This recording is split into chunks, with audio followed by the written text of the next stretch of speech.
Dalam setiap sorakan ada denyutnya, dalam setiap perlawanan ada ceritanya. Di sinilah fakta bertemu emosi dan analisis bertemu aksi. Salam sejahtera, selamat datang ke Nadi Sukan, Denyut Dunia Sukan. Tuan-tuan dan puan-puan sekalian, bagaimana agaknya perasaan sebuah pasukan apabila dibolosi 14 kali dalam satu malam? Bagaimana seorang jurulatih mahu menjelaskan kekalahan sebesar itu kepada penyokong? Dan bagaimana pula pemain-pemain muda Kelantan TRW mahu bangkit selepas menjadi mangsa kepada salah satu pasukan paling dominan dalam sejarah bola sepak Malaysia? Itulah persoalan besar yang kini menjadi bualan peminat bola sepak tanah air selepas Johor Darul Takzim membelasah Kelantan The Real Warriors dengan keputusan luar biasa 14-1 dalam aksi terakhir Liga Super musim ini. Salam sejahtera, kembali lagi di channel Nadi Sukan, Denyutan Dunia Sukan. Menurut laporan Buletin TV3, kemenangan besar JDT itu bukan sahaja menutup musim dengan rekod tanpa kalah, malah menyamai rekod dunia milik kelab Ivory Coast, ASEC Mimosas. Namun di sebalik kehebatan JDT, ramai sebenarnya tertumpu kepada satu perkara lain.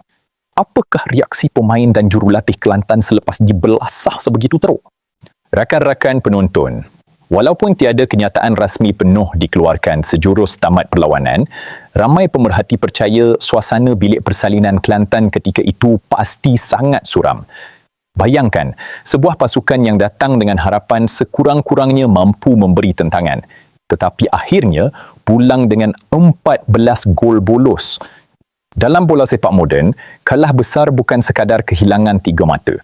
Ia melibatkan maruah, keyakinan pemain, emosi penyokong, malah masa depan sesebuah projek pasukan. Apa yang paling jelas dapat dilihat ialah para pemain Kelantan kelihatan benar-benar keletihan dan hilang arah, terutama selepas jaringan demi jaringan mula hadir dalam tempoh singkat. Dari sudut psikologi sukan, apabila sesebuah pasukan mula dibolosi terlalu awal dan terlalu kerap, pemain biasanya mula kehilangan fokus, disiplin posisi dan keyakinan untuk terus bersaing. Itu yang kelihatan berlaku kepada Kelantan apabila JDT terus menyerang tanpa henti sepanjang 90 minit permainan. Saudara-saudari yang dihormati, ada peminat yang marah dan mengecam pemain Kelantan, tetapi ada juga yang mempertahankan mereka. Mengapa? Kerana jurang antara kedua-dua pasukan ketika ini terlalu besar. JDT mempunyai pemain import berkualiti tinggi, kemudahan bertaraf antarabangsa, kedalaman skuad luar biasa dan struktur profesional yang stabil.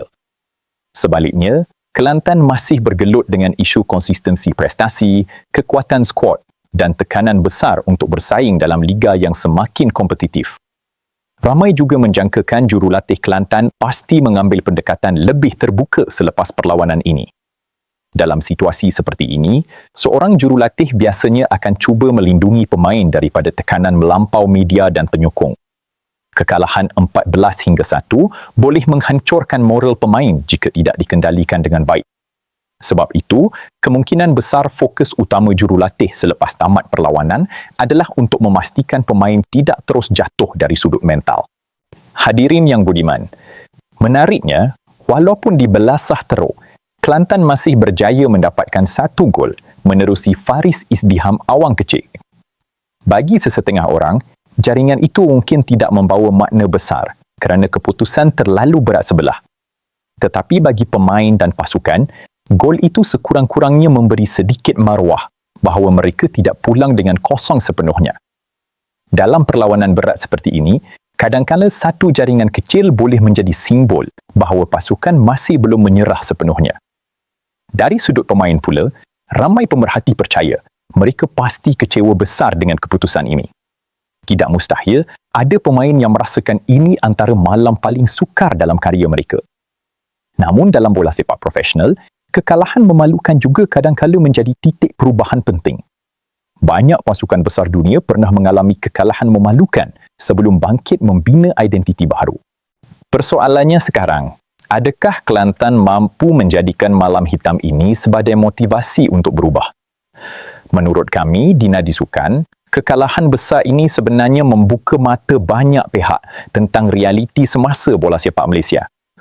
Liga kini semakin kompetitif dan profesionalisme menjadi faktor utama kejayaan. Pasukan yang gagal membina struktur kukuh akan terus ketinggalan. Apa yang dilakukan JDT hari ini bukan berlaku secara kebetulan. Ia hasil pelaburan bertahun-tahun, pembangunan sistematik, pengurusan moden dan budaya kemenangan yang dibina secara konsisten. Namun begitu, Nadi Sukan juga melihat bahawa penyokong Kelantan tidak seharusnya terus menghukum pemain secara keterlaluan. Ya, kalah 14-1 memang memalukan.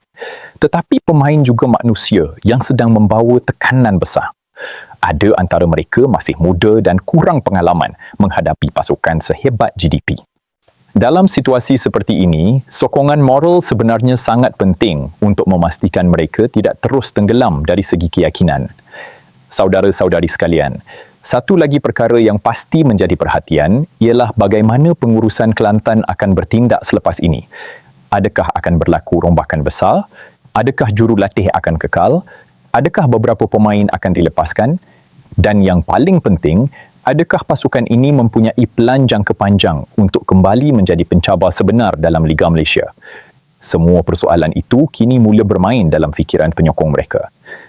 Apapun, kredit tetap perlu diberikan kepada JDT atas pencapaian luar biasa mereka, menyamai rekod dunia tanpa kalah.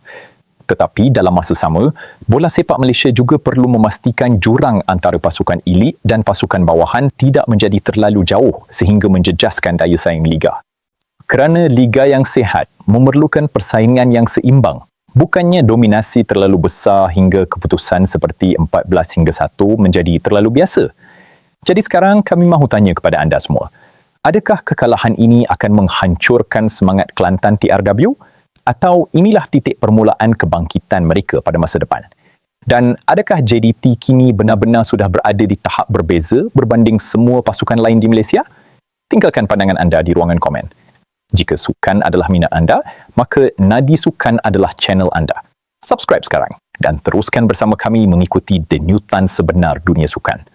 Nadi Sukan, denyutan dunia sukan. Terima kasih, jumpa lagi.